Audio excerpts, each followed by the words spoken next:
예, 음주운전도 많이 하죠. 예, 음주의 경우에는 법상 딱 정해진 기준이 있기 때문에 여러 차례 음주운전을 하시면은 사실은 굉장히 힘드시기는 해요. 그렇지만은 뭐 정해진 기준에서 가볍게 처벌을 받으려면은 음주하게 된 경위 그런 걸 잘 설명을 하고 잘못했다고 반성을 하고 그런 경우도 있죠. 이제 차량을 처분을 한다든지, 그러니까 나는 이제 더 이상 운전을 하지 않겠다라고 해서 차량을 아예 매각을 하는 경우도 있고, 매각 양도. 그리고 또 한 가지 이제 뭐 음주운전 관련해서 교육을 받고 있다, 그런 뭐 서류도 제출을 하고, 그런 식으로 해서 처벌을 가볍게 받도록 뭐 하는 편입니다. 음주는 뺑소니도 그냥 비슷하다고 생각합니다. 뺑소니는 좀 다른 문제인 게, 음주는 이제 음주 측정을 해가지고 음주 수치가 나오면은 이제 음주했다는 것에 명확하게 딱 정해져 버리잖아요. 음주하다가 사고를 내가지고 사람이 다치기까지 했다, 그럼 굉장히 심각한 상황인 거거든요. 그럼 음주운전 차량이 도로에 다닌다는 것 자체가 사실은 흉기나 마찬가지잖아요. 다른 사람은 언제라도 다칠 수 하게 있는 상황이니까. 그런 반면에 그런 경우도 있죠. 대리운전하고 왔는데 집 앞에 와서 주차할 때만 이제 내가 하다가 누가 신고를 해가지고 걸리는. 음주운전이 적발되는 경우도 유형이 뭐 몇 가지가 있거든요. 음주 단속에 의해서 걸리는 경우가 있을 것이고, 혹은 운전을 이상하게 하고 있으니까 누군가가 옆에 사람이 그걸 보고서 신고를 하면은 그걸 추적해서 경찰이 오는 경우가 있거든요.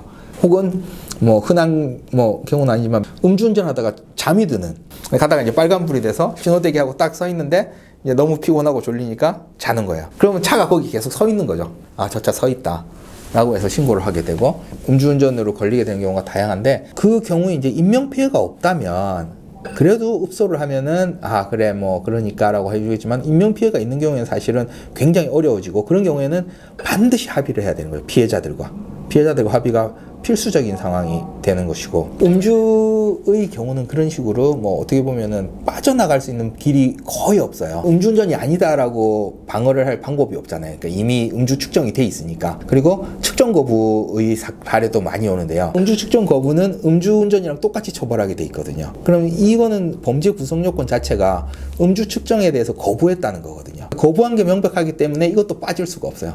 사실상 음주운전은 빠져나가기가 힘든데, 뺑소니 같은 경우에는 도주차량죄라고 하고, 도주차량죄는 두 가지 유형이 있는데, 하나는 물적 피해에 의한 경우, 사고가 나서 비산물이 흩어져 가지고 예를 들어서 뭐 범퍼나 문짝이 떨어져 가지고 도로에 있는데 그걸 안 치우고 그냥 갔다, 이게 사고 미조치가 될 수 있거든요. 그것보다 흔히 우리가 얘기하는 뺑소니는 사람이 다쳤는데 구호조치를 해야 되는데 구호조치를 안 하고 가서 사람이 다치거나 사망에 이르게 하거나, 사망에 이르면 정말로 큰 처벌을 하게 되는 것이고요. 그래서 이제 다친 사람을 구호조치를 안 하고 떠나는 경우를 흔히 우리가 뺑소니라고 하는 거죠. 도주차량죄.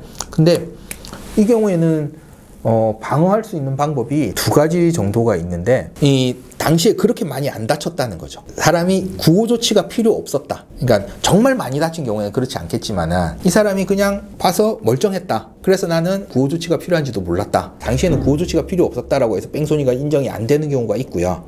또 한 가지는 뺑소니가 되려면 사고를 내서 가해자가 돼야지 되거든요. 내가 사고를 냈는데 내가 과실이 없다 라고 되면은, 실제로 그렇게 제가 불기소 처분을 받은 사건이 하나가 있는데요. 그러니까 특이한 사건이긴 한데, 강변북로에서 자동차 전용 도로죠.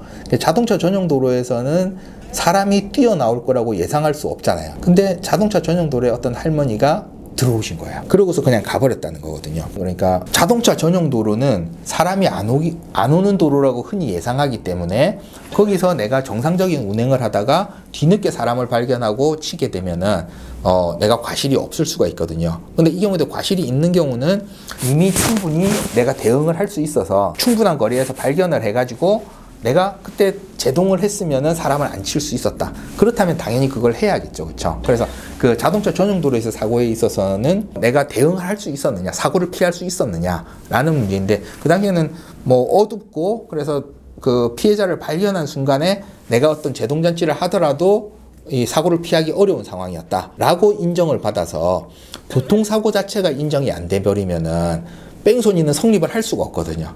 일단 교통사고가 성립하고 내가 내 과실로 사고를 낸 이후에 피해자를 구호할 조치가 있었는데 피해자를 구호 안 하고 가면 뺑소니라서, 그 사건에서는 애초에 이 최초 사고 자체에 대해서 내가 과실이 없었다라고 인정을 받아서 그냥 불기소 처분을 받은 것이 있거든요. 그래서 사실 뺑소니는 그런 뭐 애초에 사고 자체, 최초 사고가 내가 피할 수가 없었다, 내 과실이 없었다는 쪽으로 하면 무죄가 될 수 있는 것이고, 혹은 당시에 피해자를 구할 필요가 없었다. 아까 말씀드린 것처럼 대화를 하고 연락처도 주고받고 하고서 아 괜찮겠지 하고서 떠났는데, 근데 나중에 상대방은 내가 쓰러져 있었는데 명함만 주고 갔다, 이렇게 하는 경우가 있거든요. 그래서 그런 경우에는 입증의 문제겠죠. 그렇죠? 그 당시에 어떤 상황이었는지, 얼마나 다쳤는지. 그래서 아까 말씀드린 것처럼 연락처를 주고받으실 때 수발신 내역을 남기고, 그리고 문자로도 그 당시 상황을 남겨서 증거를 남겨두시는 게